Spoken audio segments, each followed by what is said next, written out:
أعوذ بالله من الشيطان الرجيم. بسم الله الرحمن الرحيم. يا أيها المزمل قم الليل إلا قليلا نصفه أو انقص منه قليلا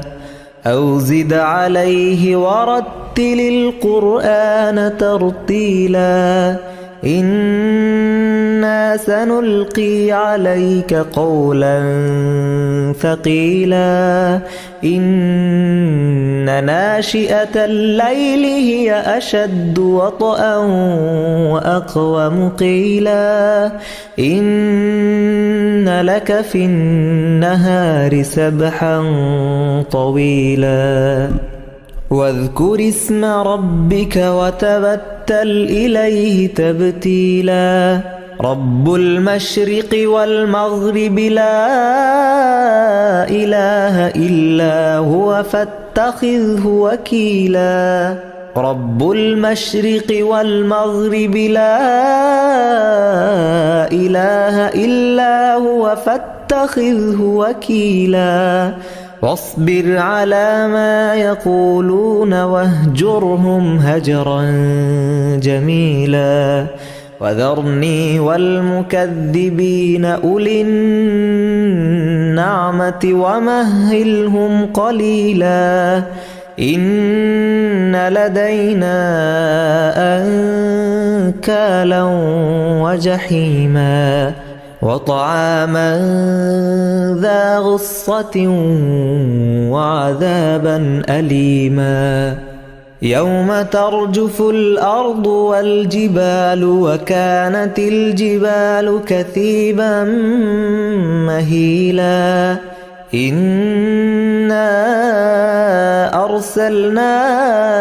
إليكم رسولا شاهدا عليكم كما أرسلنا إلى فرعون رسولا فعصى فرعون الرسول فأخذناه أخذا وبيلا فكيف تتقون إن كفرتم يوما يجعل الولدان شيبا السماء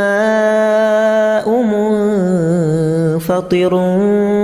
به كان وعده مفعولا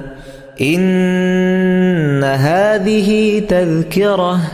فمن شاء اتخذ إلى ربه سبيلا إن ربك يعلم أنك تقوم أدنى من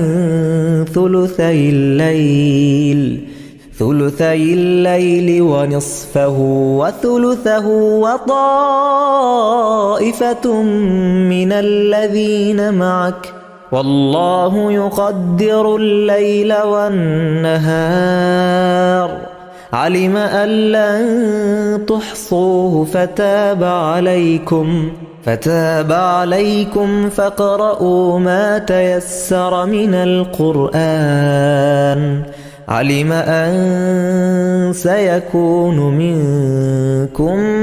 مرضى وآخرون يضربون في الأرض يبتغون من فضل الله وآخرون يقاتلون في سبيل الله فاقرؤوا ما تيسر منه وأقيموا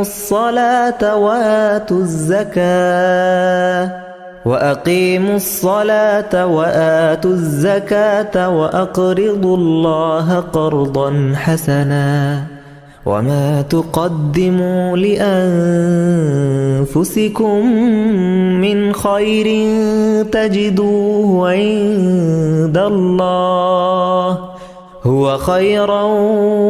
وأعظم أجرا واستغفروا الله